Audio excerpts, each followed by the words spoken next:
Eu afirmo a você, e isso é uma verdade. Jesus não volta hoje. Jesus não vai vir hoje. A promessa da vinda de Jesus, do Filho do Homem, era para aquela geração a qual ele vivia. A promessa da vinda do Filho do Homem era para a geração a qual Jesus vivia. Ah, Quando você for ler a Bíblia, você tem que entender que há um texto, um contexto, uma época a qual foi escrita e qual eram os ouvintes de Jesus ali naquele dia, naquela hora, naquele exato momento. Olha aqui, Mateus capítulo 10, versículo de número 23. Eu afirmo a você. E como é que você afirma isso? Que Jesus não vai voltar hoje? Jesus afirma isso aqui. Olha só. Se for mentira, o Jesus mentiu, não fui eu. Mateus capítulo 10, versículo 23. Aqui Jesus está com seus 12 discípulos. Ele está com mais ou menos 30 anos de idade. Então, acredito que ele está sentado no Monte das Oliveiras, com os seus 12 discípulos em volta aos seus pés. Então, Jesus começa a conversar com eles. Entenda, isso aqui é uma conversa com os seus 12 discípulos. Jesus não está falando comigo, nem com você, nem com a igreja. Ele está aqui falando com 12 discípulos. Olha só. Jesus fala: quando vocês quem? Você e eu? Não. Vocês era quem, gente? Que está ali em volta? Beleza. Quando vocês 12 forem perseguidos em uma cidade, fujam para outra, porque eles iam passar por uma grande tribulação, uma grande perseguição por causa de Cristo. Essa perseguição vinha da parte de quem, gente? Essa perseguição vinha da parte dos pastores da época, vinha da parte dos sacerdotes, dos escribas, dos fariseus. Então, eles iam ser perseguidos. Então, Jesus disse para eles lá: quando vocês forem perseguidos em uma cidade, fujam para outra. Tá bom, Tiago? Tá bom, Mateus? Tá bom? Né? Pergunta para Pedro, para todo mundo ali. Eles, tá bom. Aí Jesus, olha o que Jesus fala para eles ali. Olha, eu afirmo a vocês, e isto é verdade. Eu afirmo, e isso é verdade. Vocês não terminarão o trabalho de vocês em todas as cidades de Israel, antes que venha o Filho do Homem. Olha que o Jesus afirma aqui, e isso é verdade. Ele disse aqui, os 12 ali, ó. Não é para você e para mim, é para os 12, é uma conversa. Entenda. Mateus aqui está relatando o que Jesus falou para eles. Então Jesus falou: vocês, ó, vocês 12, vocês não vão conseguir terminar de fazer o trabalho de vocês aqui na cidade antes que eu volte. Eu vou voltar antes. Antes de vocês terminar o trabalho de vocês, eu vou voltar. Eu vou retornar. Jesus falou que ia voltar.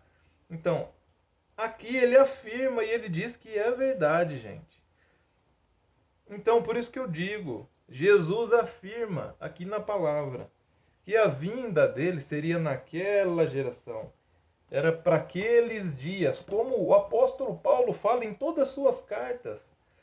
O Pedro fala na sua carta, o apóstolo Paulo, todos eles falavam, os últimos dias havia chegado. Nesses últimos dias, Jesus disse no Apocalipse ao João, o único que tinha sobrevivido, todos os outros tinham morrido, os outros, esses 12 haviam já morrido. Quando João escreve o Apocalipse, ele está preso, né, lá na ilha de Patmos, né, ele foi preso lá por ter falado contra, né, o rei lá, então, contra Roma. Então João estava lá para morrer na ilha de Patmos.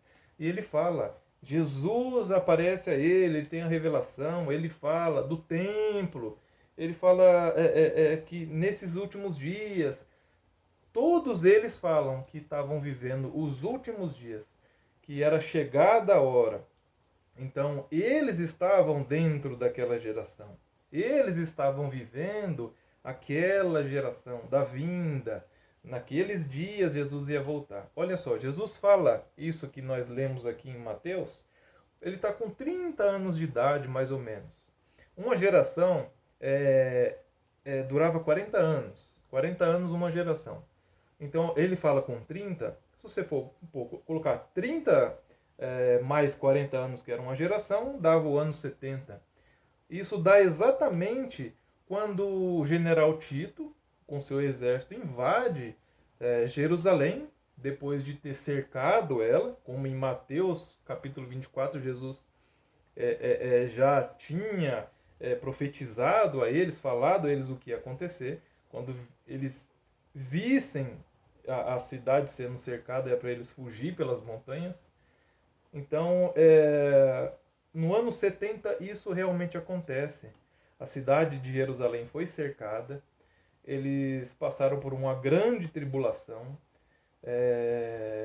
Ai das grávidas que estavam naquele dia, né, das que estavam amamentando, e eles passaram muita fome, eles morriam, tudo lá dentro. Foi uma tribulação muito grande que houve, né? E depois de 3 anos e meio, né? Então o general Tito, eles invadem a Jerusalém, muitos já haviam morrido e muitos estavam fracos, então todos caíram ao fio da espada, como Jesus havia profetizado, e acontece que aí vem então a queda do templo de Jerusalém, o símbolo maior da lei, vem ao chão.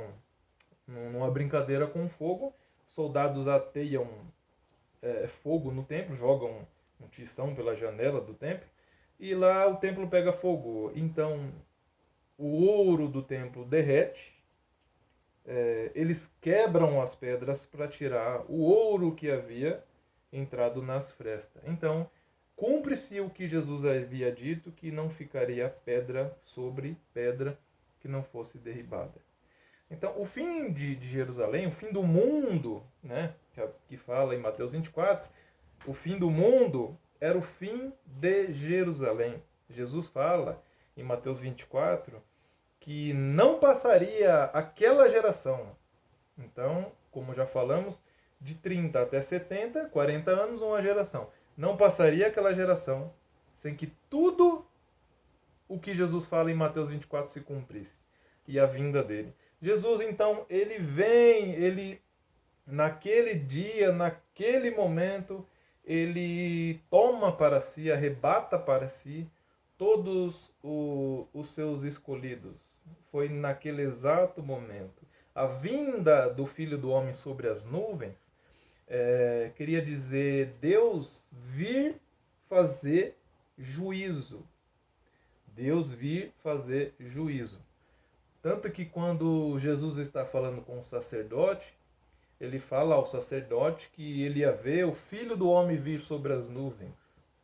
Então, o sacerdote, ele entende que ele está dizendo que ele era como Deus, que ele iria vir fazer juízo.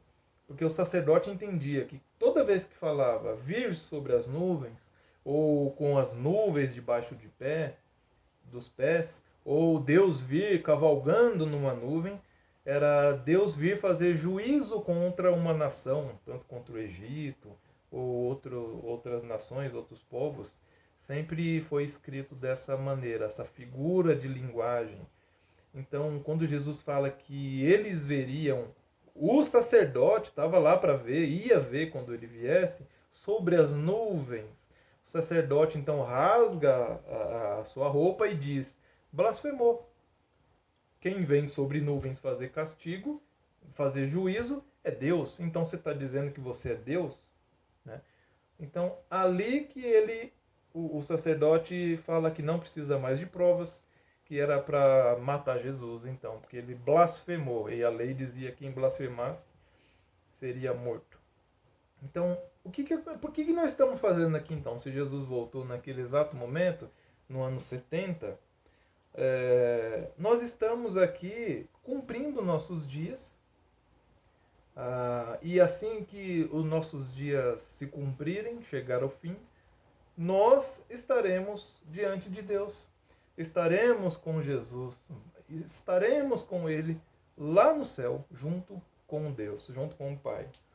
Então, mas se o fim do mundo foi lá, o que nós estamos fazendo aqui? Ué, existiu o fim do mundo em Sodoma e Gomorra, existiu o fim do mundo num dilúvio, e existiu um fim do mundo quando Jesus veio reivindicar os seus, arrebatar os seus no ano 70. E assim, quando os nossos dias aqui terminarem, a gente está aqui para pregar o Evangelho, falar do benefício da cruz de Cristo, que veio para tirar o pecado do mundo, que Jesus deu a vida por nós, reconciliou de novo o homem com Deus. Então, que nenhuma condenação há para quem está hoje em Cristo, aquele que crê em Cristo, não tem condenação. É isso que nós estamos aqui cumprindo nossos dias, falando de Deus, falando dos benefícios que Cristo nos trouxe, né? E quando aqui acabar nossos dias, estaremos com Ele. E o mundo continua mundo como sempre. Vai geração, passa outra geração, e isso vai pelos séculos dos séculos, como dizia a minha avó, como dizia a bisavó e a outra avó. Isso vai ficar pelos nossos filhos, os nossos netos e os bisnetos. Desde que houve mundo e desde que ainda existir o mundo, vai ter plantação, vai ter colheita, vai ter inverno, vai ter verão, vai ter frio e calor. O mundo continua, quem vai embora somos nós. Nós voltamos para Deus. Que Deus abençoe, gente.